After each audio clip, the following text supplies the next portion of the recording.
Hello students, welcome to the online lecture series of St. Andrews Institute of Technology and Management, Gurugram. Myself Satinder Vats, Assistant Professor in ETC Department.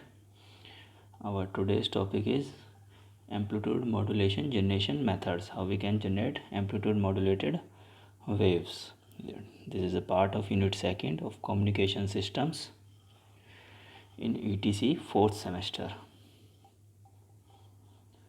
So these are the first two methods, that is square law modulator and switching modulator, which are used to generate double sideband amplitude modulated waves with carrier. Okay, so first is square law modulator. So in this we use, this is our message signal MT and this is our carrier signal, which is a cosine function with a amplitude AC. So first of all we fed them to the adder and then to a square law device. So why is it called square law modulator? Because it works on the principle of non-linearity, in which the output is a function of square of the input, that is our output ST. Our output ST is a function of V1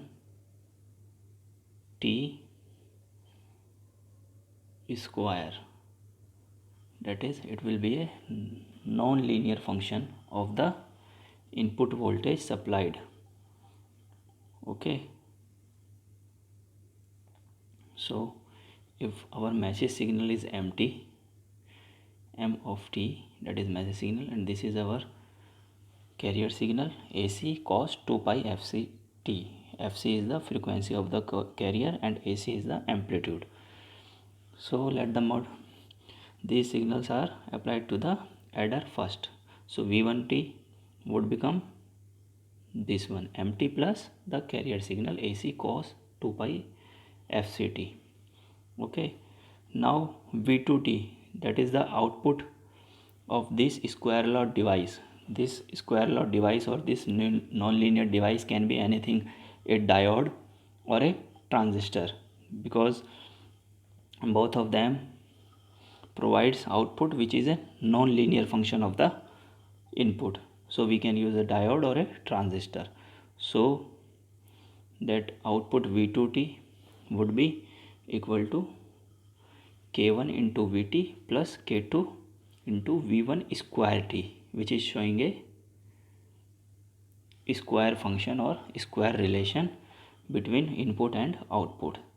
So this would be the output of the square law device. First of all we have applied the message signal and the carrier signal to the adder, then this combination is applied to the square law device, and at the output of square law device we get V2T. Okay, so now let's see. So putting the value of V1T in this V2T, we get V2T as this function, that is K1 into V1T plus K2 into V1T whole square. So after opening the brackets and simplify the equation, we get this equation, final equation of Vt, which consists of 1, 2, 3 and 4 functions. So last term of this equation represent the desired AM wave, that is the amplitude modulated wave, which consists of 2 sidebands and 1 carrier wave. So this is the normal amplitude modulated wave. Only the last term we need to get, only the last term, and the other 3 terms can be attenuated using a band pass filter, as you can see in the picture. A band pass filter is used here to attenuate the three unwanted terms, and only the wanted AM term will pass out through this band pass filter and we get the output. So this is how a square law modulator works. So comparing this equation with the standard amplitude modulation equation, we get the modulation index as 2k2 upon k1, whereas k1 and k2 we have assumed as the constant in the equation initially. So this is how this term would be the amplitude modulated wave. Okay, so second is now switching modulator. So in this case, instead of we also use diode in this case, but in this case the diode works as a switch. That is, in the square law modulator the diode was working in the non-linear mode, but in this switching modulator it will work as a switch. So like the previous modulator, in this we use the same adder again. This is the message signal and this is the carrier signal, which can be generated locally by a local oscillator. So this V1T again will be the summation of message signal and the carrier signal will be applied to the switching diode, which is working as a switch in this switching modulator. So what would be V2T? It would be, so diode on and off action is controlled by the carrier signal CTY. If we take the message signal's amplitude so small as compared to the carrier signal AC, okay, we are assuming that the message signal magnitude is less than AC, okay, very small than when compared to carrier signal AC. So the switching of the diode would eventually be controlled by the carrier signal CT, because what we are giving the switching diode input is MT plus CT. If CT is greater than, if CT's amplitude is greater than MT, then the on and off conditions of the diode will depend on CT only. Okay, so we can write down the, this means diode will be forward biased for CT greater than 0 and will be reverse biased for CT less than 0. So we can write down the equation for V2T. It would be, V2T would be V1T. If CT is greater than 0, that is the switch is on, switching diode is working, and it is 0 for CT less than 0, that means diode is off. So we can approximate this as a function of V2T as a function of V1T. V2T will be equal to V1T into XT. So now this switching function we are providing using a periodic pulse XT, that is it will be 0 1 0 1. It will be a switching pulse like this. This would be our XT, which is 1 0 1 0 with a time period of 1 upon FC, where FC is the carrier frequency. So time period of this XT pulse is 1 upon FC, where FC is the carrier frequency. Okay, so now Fourier representation of this signal can be given as, for this signal V2T, the Fourier representation of the XT pulse, we are giving the Fourier representation for the pulse, that is XT, which would be a function like this. So you all know how to calculate the Fourier series representation of a periodic function. So it would look like something like this.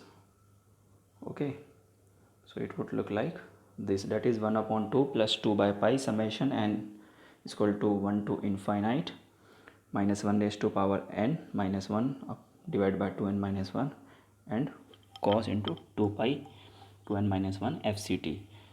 So putting the values of n from 1 to infinity, we would get a series.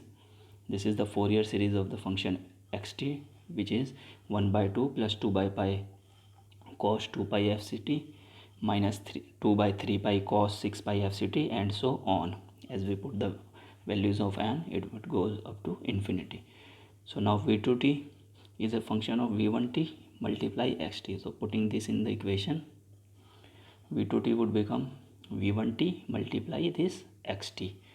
So we would get v2t, that is the output of the switching diode, as this function m2t plus a by 2 cos 2 pi fct plus 2 by pi mt cos 2 pi fct and 2 by ac pi cos square 2 pi fct, and so on. There would be more terms to it. Okay, so now the first term of this equation, that is the first term of this equation, this is the, I have written only the first term. This is the first term. This whole term is the first term, because the second term would come when we multiply v1t by this term. I have shown only this term only. So when we multiply by this, we would get the second term, and so on. So this first term, we are talking about this first term. Okay, so first term of this equation represent the desired AM wave. So with the help of band pass filter, we can pass only AM wave and eliminate the remaining terms.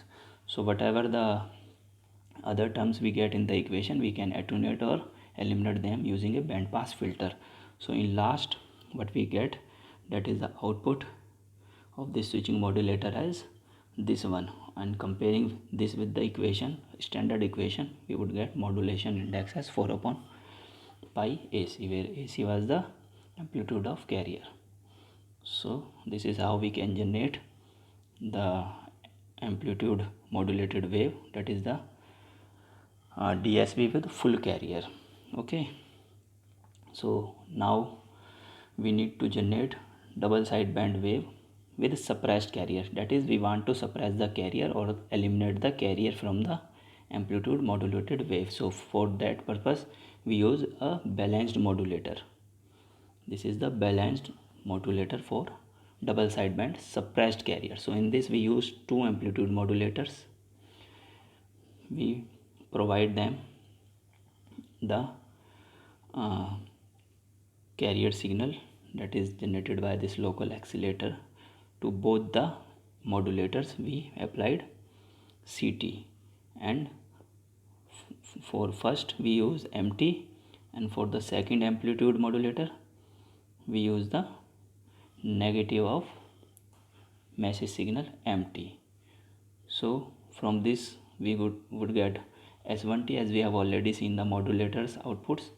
We would get S1T from the first modulator, and S2T is the output of the second modulator, and when we combine both of them, we would get a DSP without carrier, as the carrier would be cancelled out when we add both these signals. When we subtract S2, this signal X2 would be subtract, as we can see in the picture. This would be subtracted from S1T. So carrier signal would cancel out, and we would get only two sidebands, that is double sideband without carrier. So we would get, after we have already seen what was the output of amplitude modulator, which generates the amplitude modulated wave with carrier. Similarly, this will also produce with carrier, and when we subtract S2T from S1T, we would get two sidebands without a carrier. So this would be the output of this balanced modulator. Okay, so using a balanced modulator, why we called it balanced? Because it consists two identical AM modulators. These modulators are arranged in a balanced configuration to suppress the carrier, hence it is called a balanced modulator. So this diagram you need to remember because it comes in exams. So fully balanced modulator. Okay, so next is the frequency discrimination method for the single sideband. That means now we would generate only the single sideband, that is this one, or this is the upper sideband USB and this is LSB. So we would generate only one sideband, upper sideband or lower sideband. So let's see how we can do that. So in this we used product modulator. Okay, this one, message signal is applied to it and the carrier signal is also applied to it. So now using a band pass filter, it is a simple one. We need to use a band passed filter after we have generated double sideband suppressed carrier. So only two sidebands are there at that output, that is DSB SC wave. This product modulator can be any balanced modulator which would generate only DSB SC. So if we put a band pass filter at this output, we would get the desired single sideband suppressed carrier output. So in this method, first we generate DSB-SC, that is double sideband suppressed carrier, and then we use a band pass filter to get the desired frequency. So band pass filter will generate an output which is single sideband suppressed carriers. So it can either be used to get the upper sideband or the lower sideband depending upon the frequency we choose for that band pass filter. Okay, so main thing is this circuit is the band pass filter. Whichever frequency we want to get, we use that bandwidth as the filtration. Okay, so next and the last one is phase discrimination method for the same single sideband generation, that is single sideband without carrier. So in this we use two product modulators. Okay, its name is phase discrimination. So we would change the phase of the message signal and the carrier signal. Let's see how. So we use two product modulators. So we feed the input and the carrier signal, message signal and input signal, message signal and carrier signal with the original phase. Okay, and to the second product modulator we will feed input with a phase shift of 90 degree and similarly carrier signal with a phase shift of 90 degree. Okay, so we use two phase shifters to change the phase of message and the carrier signal and then feed them to the different product modulators. Okay, then we will feed this input to a adder. This is S1T and this is S2T. So depending upon how we add or subtract them, we would get the upper sideband or lower sideband. So to get the lower sideband, these S1 and S2T would be S1T plus S2T. These signals generated from the product modulators will be added to get the lower sidebands, that is this one, these sidebands, lower sideband. And if we add them, if we subtract them, we would get the upper sidebands. Okay, so this is how again this block diagram is very important. So you must learn how we can change the phase of the input message signal and the carrier to get the desired single sideband suppressed carrier output. So these are some of the generation methods of amplitude modulation. Using this we can generate a double sideband full carrier signal, or a double sideband suppressed carrier, or a single sideband suppressed carrier amplitude modulated wave. So this is it for the lecture. Thank you very much.